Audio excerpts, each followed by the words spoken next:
dua hal yang akan kita lakukan supaya lawatan Tuhan terjadi dalam hidup kita. Dua hal saja, ini sangat penting, mendasar dalam hidup kita. Saya katakan bahwa tahun ini adalah tahun di mana kita mengalami percepatan luar biasa. Amin. Banyak hal yang terjadi di bumi ini yang dulu itu nggak mungkin harus kita lihat terjadi. Contoh, dengan rekayasa genetika. Tahu Bapak Ibu rekayasa genetika? Dengan ilmu kimia yang luar biasa, ya. Dulu panen padi itu paling tidak 6 bulan. Betul? 6 bulan baru panen. Sekarang 100 hari sudah panen. Itu kenapa bisa terjadi? Itu rekayasa kimia, rekayasa genetika. Dulu nanam durian itu sampai 20 tahun, mungkin 15 tahun paling cepat. Ada 15 tahun durian berbuah. Tapi sekarang nanam durian 5 tahun udah buah. Begitu. Artinya ada percepatan demi percepatan.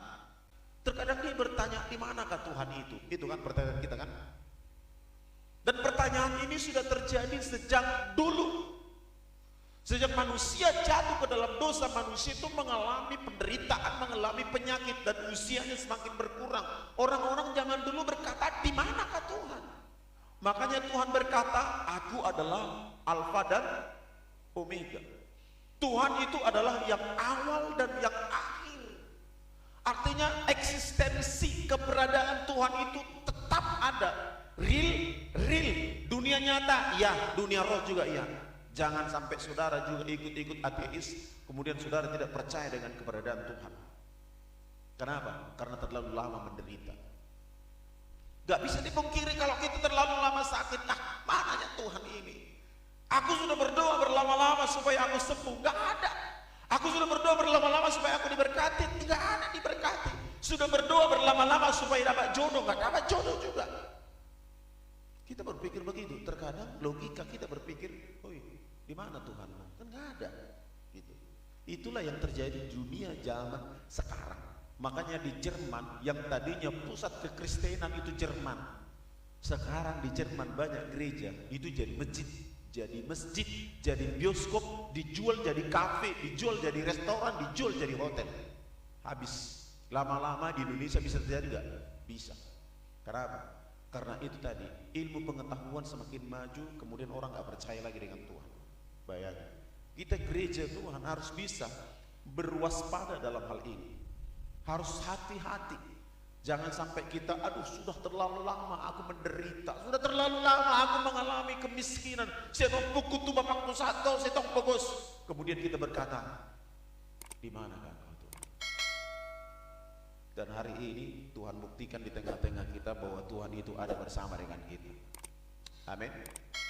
Intinya saudara dan saya mau melakukannya. Intinya saudara dan saya mau mendengar apa yang Tuhan mau. Kemudian ketika kita mendengar, mau melakukan.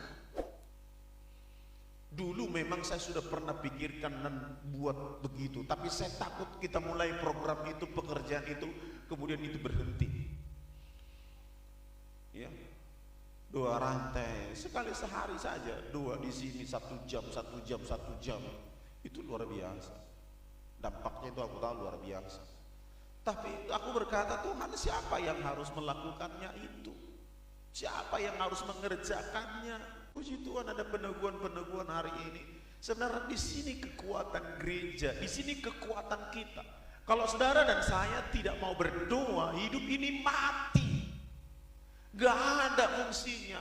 Sama seperti kita mayat hidup yang berjalan tapi tidak bisa merasakan sesuatu. Kita kelihatan hidup, kelihatan eksis, kelihatan survive, tapi di dalam itu mati. Kenapa? Gak ada doa, gak ada Tuhan bersama dengan kita, gak ada Yesus yang memberikan kita kehidupan itu. Dengan adanya pernyataan-pernyataan Tuhan hari ini, saya percaya kita semakin giat berdoa. Amin. Bukan hanya 6 orang, tapi akan ada 7 orang. Haleluya. Akan ada 8 orang. Amin. Akan ada semua kita menjadi orang-orang yang mau berdoa. Ini nanti kita gabung sama-sama berdoa di sini. Ya, itu dari Titibusi. Ayo kita galakkan kembali doa itu. Gak ada yang bisa mengalahkan doa. Kita harus galakkan itu. Kalau kita nggak galakkan itu, ya udah, kita seperti gedung yang kelihatan cantik, tapi di dalam itu ada mayat-mayat yang busuk. Seperti gedung apa itu? Kuburan.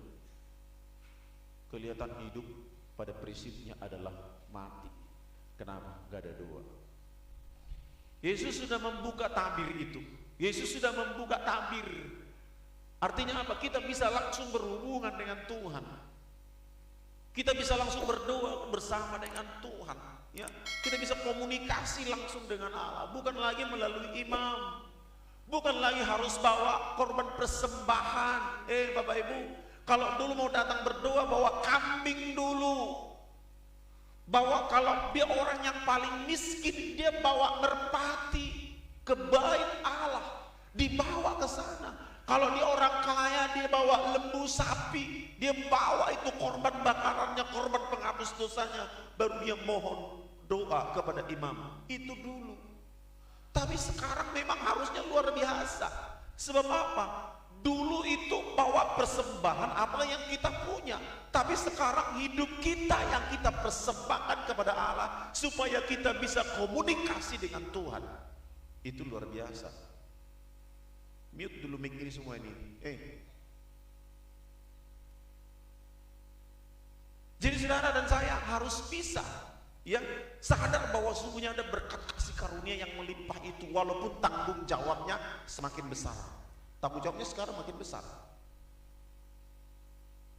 Kalau Paulus berkata begini, Bapa, persembahkanlah tubuhmu sebagai persembahan yang hidup, yang berkenan kepada Allah.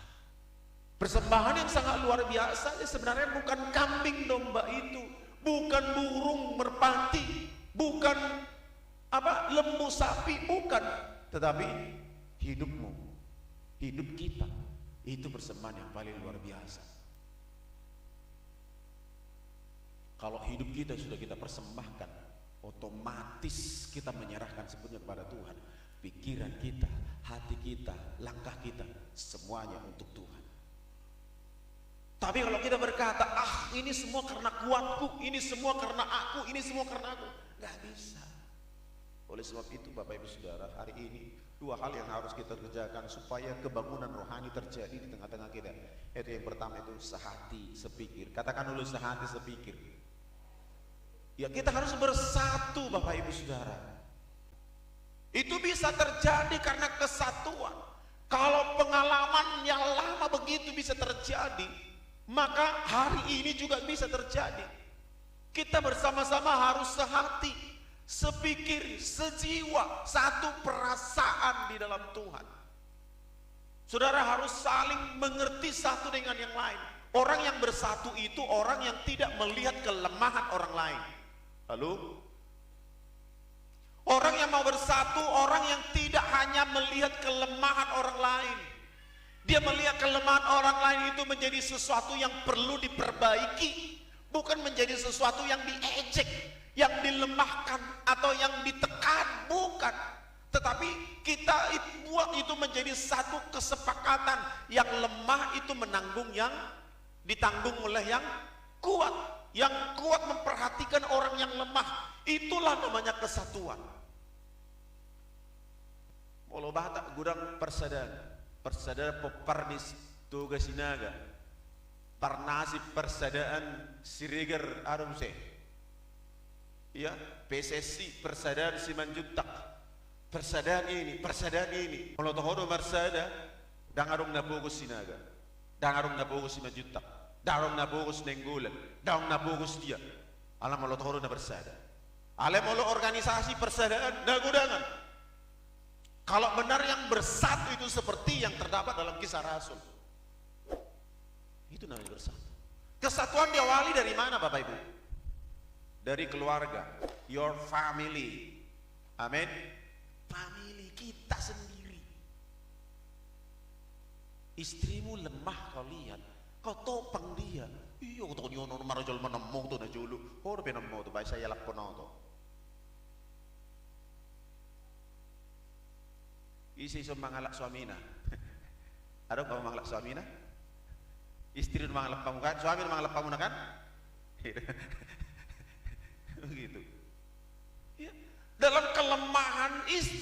suami, di situ kita bisa menguatkan. Jangan justru semakin menekan. Menyesal lo mangalapuna julu. Aulo mina lebih menyesal ya lapo. Mata olo mau na julu.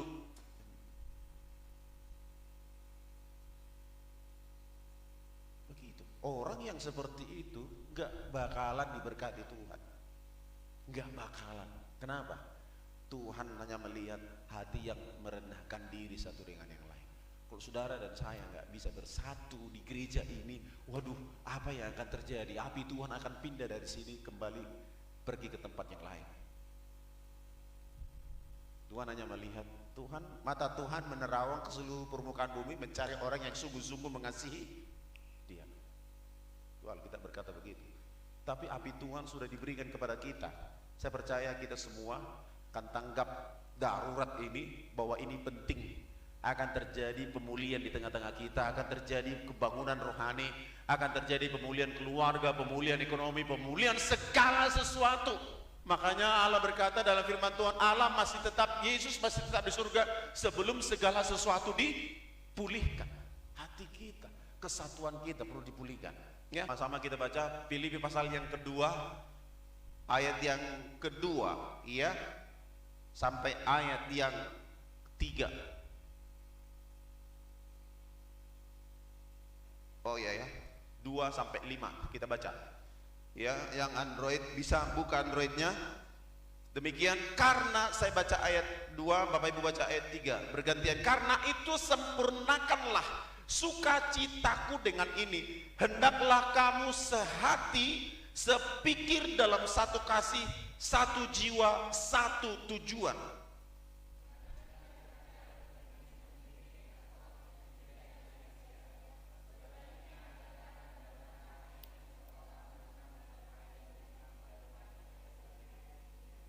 Dan janganlah tiap-tiap orang hanya memperhatikan kepentingannya sendiri, tetapi kepentingan orang lain juga.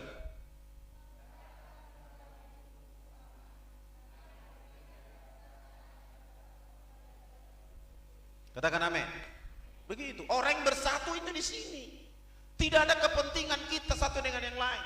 Kalau partai politik, kalau caleg, ya legislatif, eksekutif, calon pemimpin daerah, mereka sebentar tiba-tiba menjadi baik. Adong tiba-tiba na berjuru bah. Aime. Bolodang calon pangulo, calon DPR. Ima tiba-tiba berju. Dung napok na di ruhanay, mago. Tak binoto tu dia. Itu ada, itulah yang disebutkan dengan adanya kepentingan. Ada kepentingan pribadi, mencari kepentingan pribadi, bukan bersama-sama. Bagaimana kita menghadirkan Tuhan dalam ibadah kita? Bagaimana kita menghadirkan Tuhan di rumah tangga kita? Menghadirkan Tuhan di pekerjaan kita? Menghadirkan Tuhan dalam segala perencanaan kita? Gak ada yang lain. Saudara harus bersatu di rumah dulu. Bersatu di rumah, angkat doa pujian dan penyembahan. Naikkan mezbah di hadapan Tuhan, bawa persembahan khususmu kepada Allah bersama dengan anak-anakmu yang ada di rumah. Kalau suaminya belum mau, engkau sendiri ajak anak-anakmu.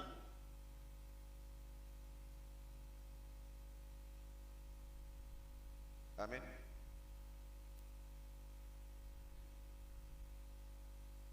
Begitu. Jadi jangan sampai katakan Tuhan itu di mana? Tuhan itu enggak adil. Padahal apa yang Tuhan inginkan engkau enggak lakukan. Apa yang Tuhan rindukan engkau tidak berikan. Tuhan merindukan engkau bersatu. Poin yang kedua sehati. Poin yang ketiga, pertama sehati. Poin yang ketiga itu adalah dengan doa pujian dan penyembahan. Itu bisa menghadirkan kerajaan Allah di tengah-tengah rumahmu, di tengah-tengah tempat ini. Doa pujian dan penyembahan. Kalau kita nggak bisa bersatu, bagaimana kita bisa menyembah Tuhan bersama-sama? WL sudah capek di sini menganjurkan kita, ayo sembah Tuhan, ayo tinggikan Tuhan, angkat hatimu, angkat suaramu, sembah Tuhan. Tapi kita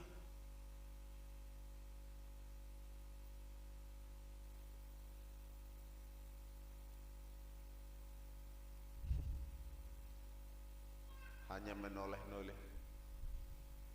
Ayo megang handphone, main handphone, saya nggak tahu apa dibuatnya di handphone itu. Ya, nggak mau nyembah Tuhan. Di mana kesatuan itu? Nggak ada. Tempat ini akan dijadikan Tuhan menjadi pintu kesembuhan, rumah kesembuhan, rumah pemulihan. Diawali dari kita. Ketika kita bersatu berdoa bersama-sama, orang-orang akan datang. Ada apa di GBI Siloam? Ada apa di sana? Ada apa di rumah jemaatnya? Ada apa kok mereka berubah? Kok mereka semakin diberkati? Kok mereka semakin baik? Ada apa? Orang akan bertanya. Ini yang hilang dari gereja zaman sekarang. Ini yang hilang. Fungsi gereja sudah nggak ada, menjadi penerang lagi. Dan api itu Tuhan berikan kepada kita. Kalau saudara dan saya tidak mau sepakat sehati, ya sudah. Api itu akan dibawa Tuhan sampai ke tempat di mana orang akan mau melakukan kehendak Allah.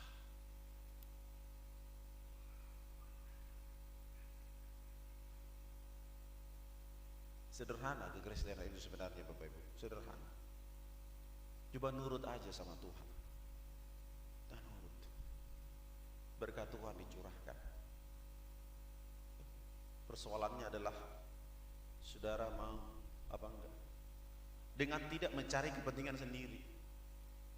Aku dulu di situ, aku dulu di situ. Begininya begini, si anu begini, mencari kesalahan-kesalahan orang. Kemudian kita nggak bisa bersatu. Kita nggak bisa melakukan yang terbaik.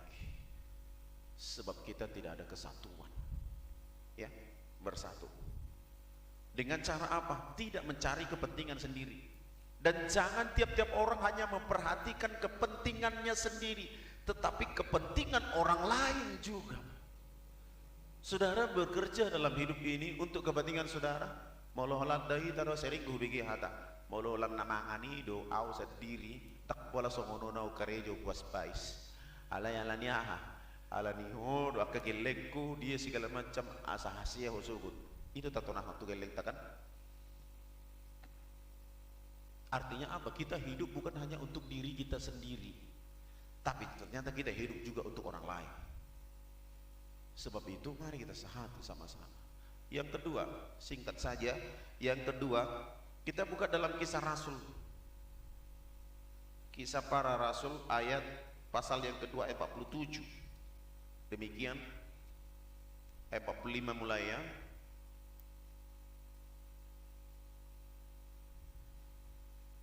Ayat 45 46 saja, 46. Dan demikian, dengan bertekun dan dengan sehati mereka berkumpul tiap-tiap hari dalam bait Allah. Mereka memecahkan roti di rumah masing-masing secara bergilir dan makan bersama-sama dengan gembira dan dengan tulus hati sambil memuji Allah, dan mereka disukai semua orang, dan tiap-tiap hari Tuhan menambahkan jumlah mereka dengan orang-orang yang diselamatkan. Amin. Kita rindu ini terjadi di gereja kita. Amin. Yang setuju angkat tangan. Haleluya. Terjadi tiap-tiap hari Tuhan menambahkan orang-orang yang diselamatkan datang kepada Tuhan. Nama Tuhan dimuliakan, malaikat Allah bersorak-sorak. Dan rahasianya di sini adalah mereka dengan sehati, dengan selalu ada dari mereka yang menjual harta miliknya dan membagi-bagikannya kepada semua orang sesuai dengan keperluan masing-masing. 46. Dengan bertekun dan dengan sehati mereka berkumpul tiap-tiap hari dalam bait Allah. Ngapain mereka dalam bait Allah? Ngapain mereka? Ada doa, pujian, penyembahan di situ. Ada firman. Mereka tiap hari loh. Tadi dikatakan pernyataan bahwa tiap hari harus ada orang yang berdoa di sini. Ini rahasianya. Setelah ini yang terjadi apa?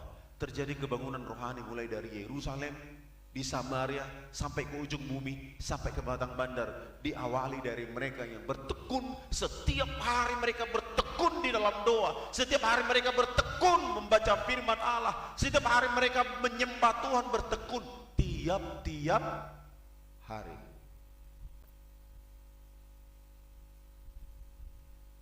Ya kita atur aja jadwalnya. kita atur jadwalnya.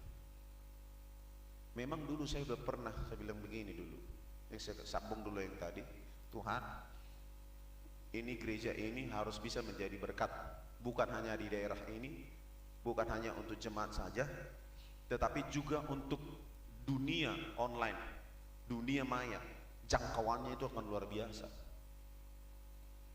Makanya saya upayakan ini gereja supaya ada live streamingnya, supaya banyak orang diberkati Tuhan. Begitu. Maunya ada orang tiap hari menyembah Tuhan di sini. Kita buka live streaming, kita mainkan musik, kita sembah Tuhan, hanya nyembah Tuhan aja. Dengan melihat itu banyak orang di dunia maya itu diberkati Tuhan. Dan udah banyak contoh-contoh, mereka live streaming menyembah Tuhan. Ada pokok-pokok doa yang didoakan, mereka berdoa bersama-sama di situ, mendoakan pokok-pokok doa yang disampaikan. Itu sangat luar biasa. Hanya sederhana, hanya dengan gitar. Kemudian ada 4 orang, tadi 6 orang katanya berdoa di sini. Ada pokok-pokok doa yang disampaikan, mereka doakan, dan ada orang-orang menyaksikan. Terima kasih buat doanya. Dengan doanya penyakit saya sudah sembuh, dengan doanya ini permohonan saya selama ini Tuhan sudah kasih. Itu luar biasa. Jangkauan kita bukan hanya jangkauan 50 orang, 60 orang, tapi jutaan orang, jangkauan dunia maya saja bisa diberkati dengan cara seperti itu. Tapi siapa orang-orang yang bisa melakukan ini? Saudara dan saya, dengan 2 pujian penyembahan menjangkau semua dunia ini. Bapak Ibu, dengan gereja, tadi kemarin kami pertemuan PGI, ternyata gereja sekarang banyak nggak disukai orang. Banyak nggak disukai orang. Terlebih di Eropa, di Jerman sana, banyak nggak disukai. Makanya tadi gereja itu tutup semua. Dan ada jemaat pendeta yang paling luar biasa, yang paling banyak jemaatnya adalah pendeta dia yang khotbah kepada orang yang tidak punya gedung, tetapi mereka yang ada di rumah-rumah. Gak ada gerejanya, tapi jemaatnya ratusan ribu orang. Dan dalam konteks zaman itu komsel dulu. Dalam konteks zaman sekarang, ya, jemaat yang paling banyak itu jemaat di dunia maya. Mereka diberkati Tuhan dengan khotbah, mereka diberkati Tuhan dengan 2 pujian dan penyembahan yang disampaikan. Itu luar biasa. Tapi ada orang-orang yang berdoa di situ. Ada orang-orang yang sangat rindu melihat lawatan Tuhan. Sehingga gereja itu bersatu bersama-sama. Ada tim yang solid. Kalau saudara dan saya bisa menjadi tim yang solid, akan mengguncang Pematang Bandar ini. Amin. Amin.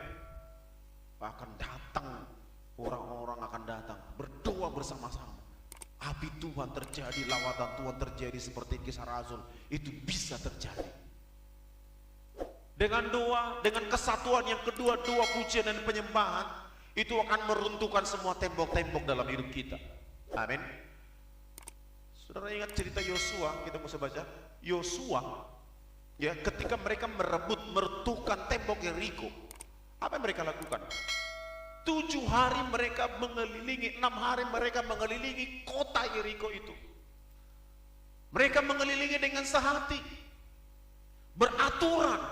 Ada yang di depan, ada yang di tengah, ada yang di belakang.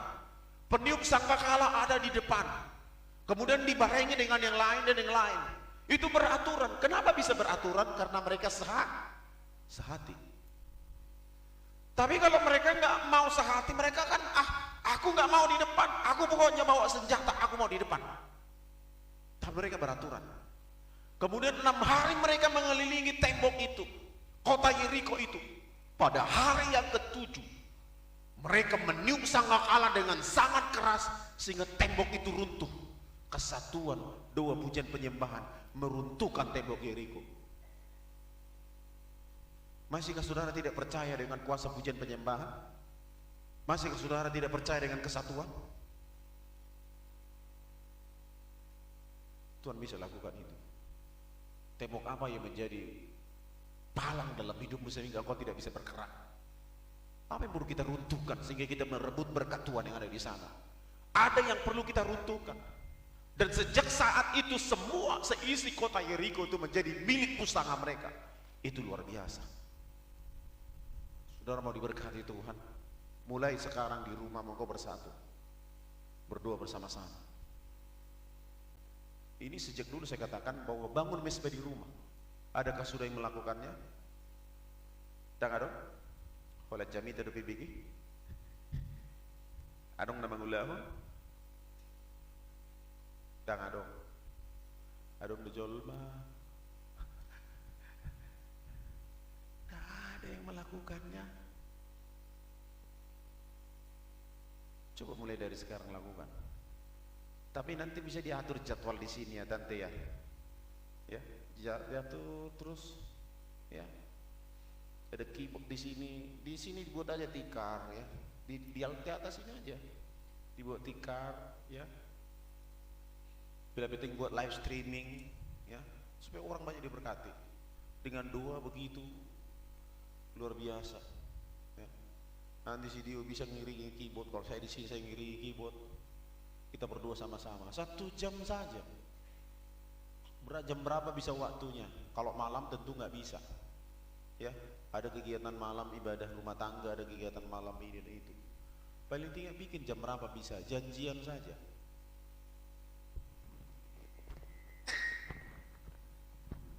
Janjian saja. Jam berapa harus dilakukan? Saya yakin ada kebangunan rohani yang luar biasa terjadi tahun ini. Amin. Tahun ini akan banyak orang diberkati Tuhan. Jemaat Tuhan akan semakin diberkati Tuhan. Haleluya. Angkat tanganmu yang mau diberkati Tuhan hari ini. Yes. Tepuk tangan dulu buat Tuhan kita. Tapi saudara harus mau berdoa, memuji dan menyembah Tuhan. Jangan mau berkatnya aja dong. Ya. Ada mungkin kita dapat gaji mulurang mangula. Gak mungkin itu. Tapi kita harus kerjakan. Apa yang bisa kita kerjakan? Doa, pujian dan penyembahan. Bangun di rumah. Kalau enggak belum bisa bangun mesbah di rumah, nanti sama-sama kita berdoa di sini. Ya, orang-orang tua yang nggak bisa lagi ngapa-ngapain, hanya duduk diam di rumah begitu, datang ke sini berdoa. Nanti, amin.